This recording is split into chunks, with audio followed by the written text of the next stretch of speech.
All right, Shalom.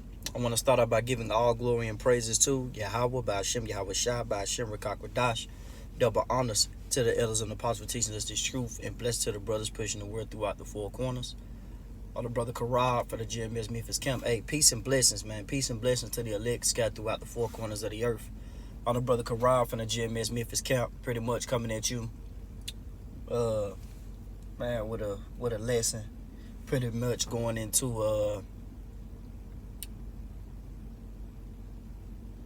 you people will feel the judgment, right? You 2/3. That's what I want to name it. You 2/3 will feel the judgment of Yahweh Ba'Shem Yahweh Shai. Okay? You 2/3 will feel the judgment of Yahweh Ba'Shem Yahweh Shai, man. Alright? Because y'all have been too long doing whatever you want to do, man. You have been enjoying the cares of this world, the pleasures of life, being the baddie, being the hood nigga. You know what I'm saying? Whatever title you want to put yourself, best tap dancer, best singer, but none of y'all is giving all praises to the Lord. Nobody is fearing Yahweh Ba'Shem Yahweh Shai. Everybody is worshiping Jesus. Number one, you're worshiping another God. That's off. You off already. So then now you not only is y'all worshiping other gods, y'all idolizing yourselves. You idolizing your woman. Hey man, the Lord gonna just start letting that judgment loose, man. Everybody's gonna know the name and the power of Yahweh Ba'Shem Yahweh Shai. You see? This is not a do as you want, all right? Just do it a situation with the Lord, man. That's not how the Lord operates and gets down, especially you Negroes, Latinos, Native Americans, and Indians. Hey, it's for you to know judgment, but yet you walk like you don't know nothing. You see, you being willingly ignorant, right? Because ignorant means to not know, but you're you just being disobedient, right? So let's get these precepts, and then I got an article to go into, because really the inspiration come from this article that's going on in Memphis, man. All right, this is Fox 13, Memphis.com. Mother shoots father to death in front of kids in Frazier, record shows. It said a woman is facing a murder charge after a deadly shooting in Frazier Tuesday night, according to court records. A little after 10 p.m. on Tuesday, Memphis police went to a shooting on Ardmore Street. When officers got to the home, children outside the home said that their mother shot their father. The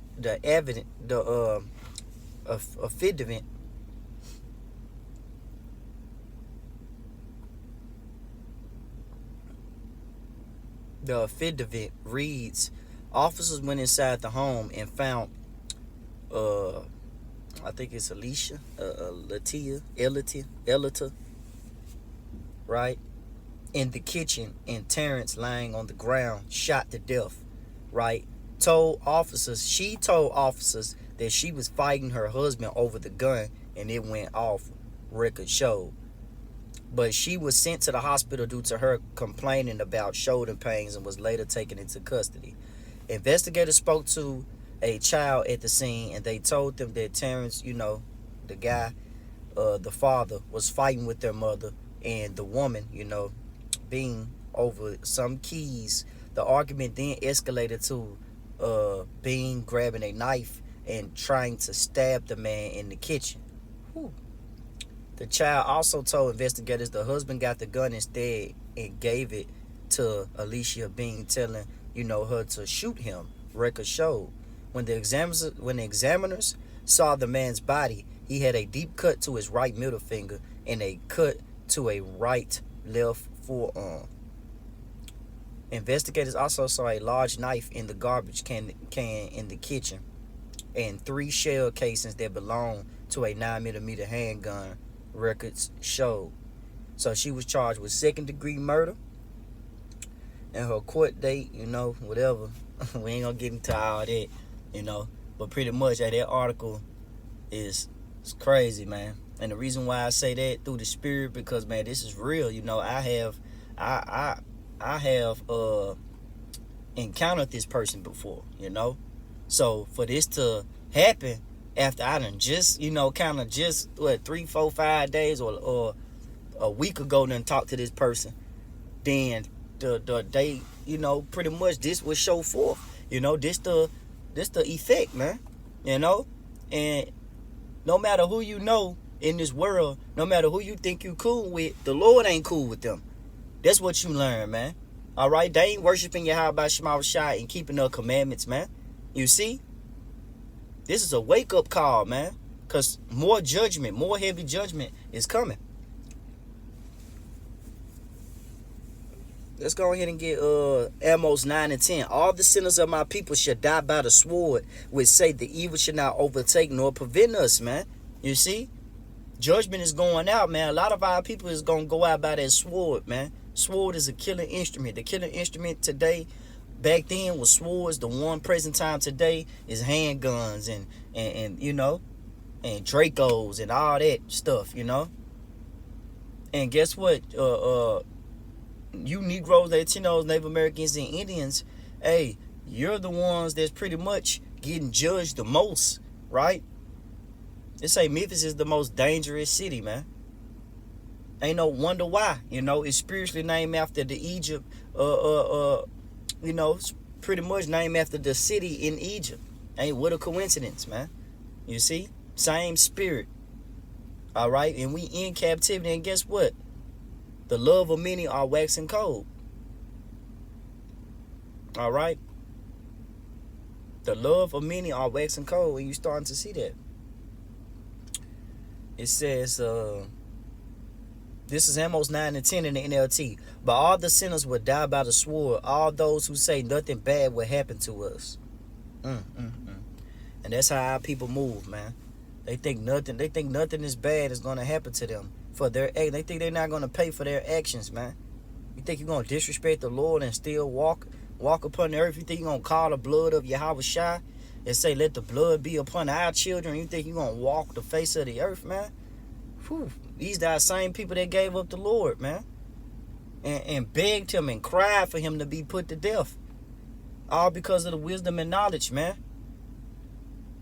All because he glorified the Father. All because he showed them, he pretty much kept it truthful, man. He wasn't playing with their ass, man. He gave them straight reality, man. And that's what we're doing week in and week out, giving y'all the real deal, man. Letting y'all know that the Lord is not playing. And a lot of more judgment going to come out. This Jeremiah chapter 11, I'm going to start at 9. And the Lord said unto me, a conspiracy is found among the men of Judah and among the inhabitants of Jerusalem. They are turned back to the iniquities of their forefathers, which refused to hear my words. They went after other gods to serve them. The house of Israel and the house of Judah have broken my covenant which I made with their fathers.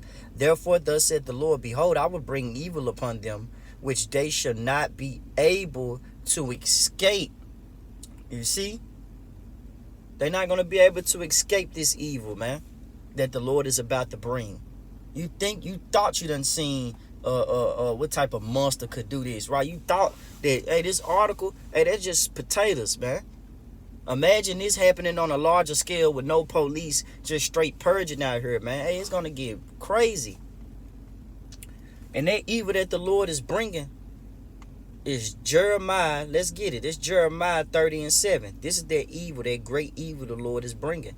It says, at last, for that day is great, so that none is like it. It is even the time of Jacob's trouble, but he shall be saved out of it. Okay? Now let's read Jeremiah 30 and 7 in the NLT, because who is that he? The elect. But it said, at last, for that day is great.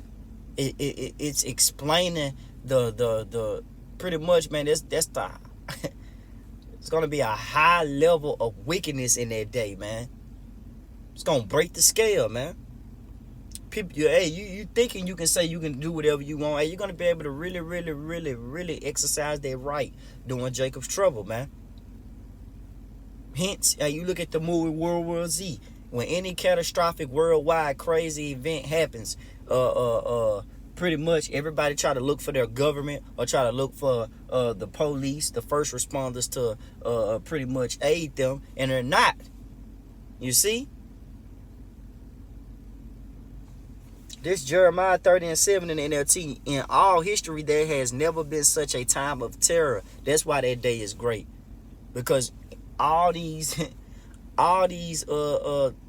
pretty much catastrophic events that are happening on the earth, from slavery, right, to the Great Depression, to World War I and II, you would think that, oh man, this is worse. Even when the Ebola scene happened, or the pandemic, right? You would think, okay, that was the worst time ever. I pray that don't happen again. You got people actually saying that. I pray that bad things don't happen. Well, hey, hate to break the news to you, things are about to happen, man, consistently. Domino effect.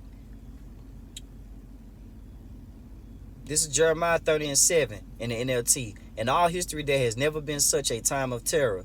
It will be a time of trouble for my people Israel. Yet in the end, they will be saved. And it's talking about the elect, man. Only those who fear the Lord and keep the commandments will be saved, man. You see? This 2nd Ezra chapter 8, I'm going to read 50, then I'm going to jump down. For many great miseries shall be done to them that in the latter time shall dwell in the world, because they have walked in great pride, man. Many great miseries, man. Many great miseries. You see? That means you're going to feel, there's going to be a time so, the pressure going to be so hard on you that you ain't going to know what to do. Why? Because you weren't building yourself up. You weren't listening unto Yahweh Shema Rashai. You weren't listening unto those men that he had set up on them streets, man. Preaching and teaching his word. Warning you. The Lord said, give them warning for me. And that's what we're doing. But you're not listening. Jeremiah 11:11 again, because I ain't finished that off. Therefore, thus said the Lord, behold, I will bring evil upon them, which they shall not be able to escape. And though they cry unto me, I would not hearken unto them. Then shall the cities of Judah and the inhabitants of Jerusalem go and cry unto the gods, unto whom they offer incense, but they shall not save them at all in the time of their trouble. Simple. You're not going to be delivered in the time of your trouble. You see? You put the Lord off, right? Let's end it off with this. This is Sirach 5:7. Make no tarrying to turn to the Lord. Even that article I read earlier. All right, that article, man. That was just an inkling of, just to show you, man, how pretty much judgment is so severe that it's even happening to the people that you pretty much work at the workhouse, or people that you be around. You see them at the gym, or they cool with you at your favorite restaurant, or you just everyday Joes that don't know Yahweh Shema Rashai.